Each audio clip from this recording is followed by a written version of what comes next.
Andrew McCart, IFLTV. What's you getting comfy there, Sam? Yeah, I'm good. You getting comfy? Sam Jones, how are you, sir? I'm good, mate. How are you? Very, very well. Yeah, you've got a busy weekend. Yeah. Very, very busy weekend. It starts here today at the press conference. You've got... No, it actually starts tomorrow with Dan Toward fighting on Channel 5. And then you come back. And then you've got Mark Dickinson and Cameron Vuong. Yes. Adam Maca. Adam Maca, yeah, young Adam Maca. So you've got 3 fights. So, yeah, we'll stay here in Sunderland then. We'll start with... I want to start with Mark Dickinson in an absolute terrific, fantastic... I don't even use the word terrific, but I've used it there. Fight against Troy Williamson. Speak to me about it. They're the fights that you want to see, aren't they? Local derby fights with loads of meaning behind it. They'll be absolutely packed in there in the Rainton Arena on Saturday, making loads of noise. Whether you're supporting Troy or Mark, it's going to be a brilliant atmosphere. But I expect my guy Mark to win and win really well. Obviously, Troy's come off 3 losses. Yeah. Now, Mark Dickinson said to me he's come up 3 losses have come against people that like to box on the back foot. Yes. I don't. So can we expect that firecracker, barnstormer type of fight? Listen, as you can see with Mark from when he was in that Japanese prize fight tournament, he was absolutely fucked at the weight. It all went wrong for Mark, but he was still in an unbelievable fight. You saw his fight against Reece Farnhill. Unbelievable fight. Fight of the night, wasn't it? Mark's not in boring fights, and nor is Troy. You know what you're going to get. Crash, bang, wallop. I was thinking, what was that? No, it's all right. I was thinking, what's going on up there? Yeah, Mark Dickinson is an unbelievable fight. Yes, great fight, mate. You know what you're going to get with it. It's what it says on the tin, isn't it? You're going to get a fantastic fight. I think it'll be fight of the night. Spoke to Cameron Vuong. Seems to... I can compare the interview I just did with him there to my first interview on his debut. Maturity. Yeah. Well, hands down.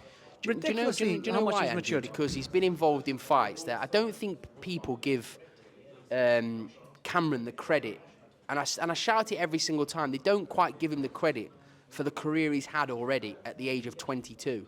Like, he's a baby, Andrew, and he's boxed Gavin Gwynn. Jeff Afori, people probably know, the masses probably won't know someone like Jeff Afori, but Jeff Afori's a tough night's work.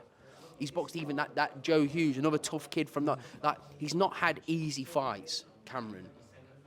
He come under a lot of stick after the Gavin Gwynn fight, which some people thought Gavin Gwynn won, some people thought Cameron won, but the judges thought unanimously Cameron won. I agree with them, and I'll stand on that. I'm not, like, we've been through this loads of times. I'm not scared to say if one of my fighters I think's lose, I will say they've lost. I don't believe he did, but we are aiming, all roads are leading to a rematch with Gavin Gwynn, and it's going to be absolutely fantastic. Talk to me about that Gavin Gwynn fight. Obviously, his first fight with Ben Davison on Saturday night. Yeah. Obviously, a new trainer, new team, and that. There could be little butterflies here and there and whatnot, but he says expect something good. And then 100% Gavin Gwynn next. That's the fight we've told Eddie and Frank Smith. That's the only fight we want next. And look, Gavin Gwynn has been shelved for a reason. Nobody wants to fight him. He's a handful. He's fit. He's strong. He throws barrels of punches. He's a nightmare to fight. That's the reason why no one's boxed him really since Cameron boxed him, because no prospect's going to want to fight him. No one's going to give him a voluntary title fight because he's a fucking handful.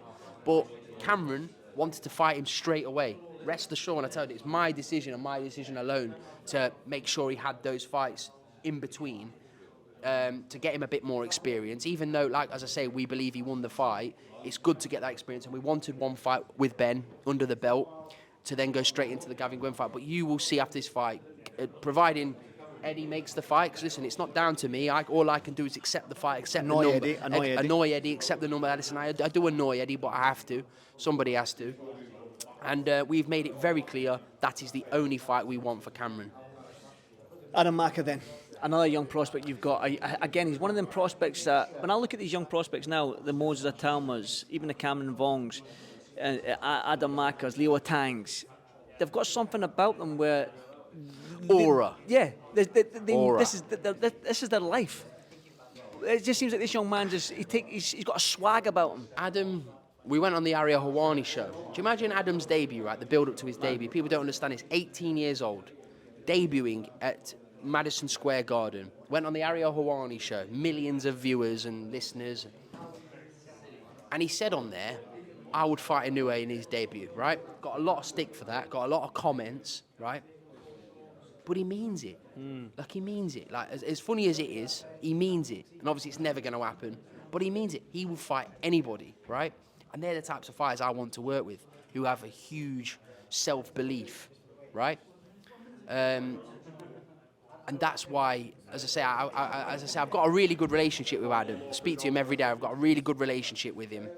I'm old enough to be his dad. I forget that sometimes. I'm 37 this year. He's 18 years old. But I forget that. When I spent time with him, I was thinking, you're so young, and I'm like old, and I forget those. He's bringing me. Oh God. I'm like that. I'm 43. Yeah, and it was mad to be around him. Do you know what I mean? Because you know the energy. I'm thinking, God, I think I'm high energy, and this kid's got so amazing energy. But he's going to go a long way. I genuinely believe. I know you're going to say, I say this about all the fighters, but I genuinely believe you're looking at a world champion in the making, and a really, really good one. Dan Tower then tomorrow night. Yes. Yeah, you'll be DT, jet setting. You're jet setting. Yeah, on you'll be Ryanair. on Can't Ryanair. wait. Yeah, why not? You'll be like 1A on Ryanair, surely. No, I'll be on Ryanair. You're not 27B anyway. I'll be 27B, 27C. I'll just be on the plane. I'll be on there with a Derby County tracksuit on, hood up, dead early in the morning, landing in there, going for a coffee, and I'll go and see Dan, and he's going to get the job done, and I'm straight back here on Saturday morning. He's a talent, though, Dan. He is a very, very talented fighter as well. I like the way I'll bet he got knocked out, but I always say this is what I like about him. He got knocked out trying to knock his opponent out. Do you know what I mean? He was sharp with it, and I like that about him. So yeah, talk to me about this fight coming up. It was unfortunate what happened with Dan. Tough opponent. Got caught, and he's back on the horse. His first fight back, he won by knockout. He's always in exciting fights, and that's what you're going to see in Dan's career. He's going to be always involved in great fights. He's got another good fight, another guy coming to win. Same with Dan Toward's career. Look at his record. All of the opponents coming to win. Same again on Friday night. I'm looking forward to see him as well. Definitely. Now, there's been a statement by Jack Catterall. You know, I'm going to have to ask you about this. What you can say, but I want to get some juice out of you. He's left Jamie Moore and Nigel. Thanked them for everything, the best friends and whatnot. But for him to progress in his career, he's moved on. There will be details more soon. I don't know if you can elaborate a little bit more on that. Listen, it's hard for me to really speak on it because my relationship with Jack's 3 years deep, right? That relationship goes back nearly 10 years with Nigel. Nigel was the best man at his wedding. Jamie's usher at his wedding. Like, they're very close. They're very close, right? They've had some unbelievable nights together. The unfortunate Josh Taylor night where he should have been crowned undisputed champion. We're not going to go too deep into that, but they've done amazing things together as a group. Jack has decided that he wants to be out of his comfort zone and try something new. There's no personal thing towards Jamie and Nigel, like in the sense of there's no fallout. I can tell you that right now, categorically, hand on my heart. There is no fallout there whatsoever. Jack loves Jamie and Nigel. They're great trainers. They work with Pat Brown and Hameds and Dave Alfie Allen. Middlemiss and Dave Allen, all the fighters that I work with. I remain to have a great relationship with Jamie and Nigel. But Jack alone has decided that he wants to take himself out of his comfort zone, and Jack has the right to do that. He's 32 years old, and he wants to look back at his career and think that he ticked all those boxes. And look, Jack will tell you himself. But look, it's sad, but at the same time, it's exciting for Jack because it's another chapter for him. But if you look back at the 9 years they had together, what a 9 years! What a run! What an amazing run! No, there's a lot made of these misfits, and I'm taking a hard segue left here, right? A hard segue left. Yeah, I know, you've gone from something quite like an emotional conversation to misfits. No, because I keep looking at you, right? And I'm looking at you, and I'm like, we could have a fight on misfits, me and you. You always do this, Andrew. Every single conversation. I am looking at you, right? And I'm thinking, where's the money? How much do you weigh, Andrew? Lighter than you. Yeah, I imagine you're lighter than me. 77 kilos. You're a tank, bro. You're a tank, bro. People just think I'm super fat, don't they? You're not. No, but I was 77 kilo. I don't know what I am in kilo. I am just over 13 stone. I'm 12 stone bang. So yeah, I'm a stone heavier than you. That's fine. Yeah. That's fine. Yeah, I wouldn't fight you, Andrew. No, but listen, we'll play the game. I'll let you... Let me smash you up? No, I'll let you smash you up, but I'm knocking you out in the last round. No. I would only fight on misfits, right? If I fight somebody that it's genuinely like I'm the favourite in, or I'd fight someone ridiculous, like I'd fight an ex-boxer.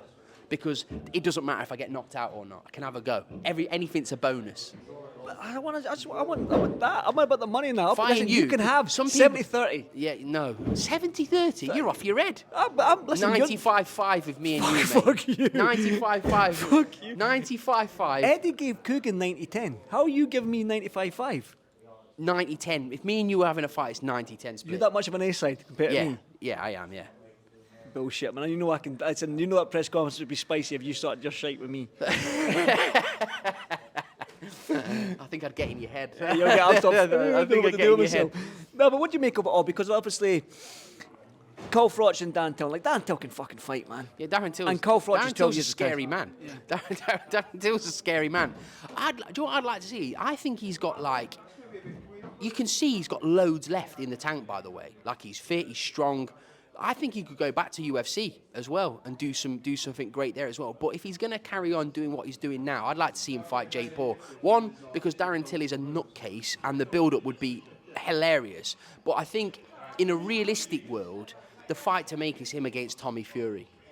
Because... I like the Jorge Masvidal rematch. Yeah, I do, but I think it'd just be a mismatch. On stand-up, Darren Till would chin him. But I think with Tommy Fury, people would have it like that is quite a close fight. I mean, I would favour Darren Till in that. Activity, the combination he put that guy out. I don't know the guy's name in the last fight, but the combination he put together was brilliant. Darren Till knows how to box. Do you know what I mean? So it's interesting. But yeah, I would like to see him involved in. You put him favourite against Carl Froch? It's a hard one because Carl Froch has been prime Carl Froch, of course not. Carl Froch is an all-time great. But he's been out the ring a long time. I don't think it's worth speaking about because I don't think the fight will ever happen. I don't think there's enough money in that fight for Carl Froch for him to do a 10-week training camp. I want to take another hard segue left. I want to keep on the circles here. Ben Davidson, with you're working with Daniel Dubois now as well. He works with Moses Itauma. Yeah.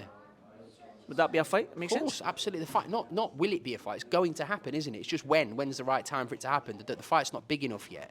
And when people say that, I go, oh, he's ducking him. Like even I'm sure Ben would tell you the same thing. The fight's not quite big enough yet for them to get the most out of. I think if Daniel went there, got his world title back, Moses Itauma brought a world title, you pack out Wembley Stadium, then it's worth it. Right now, it's not quite big enough for the fight to happen.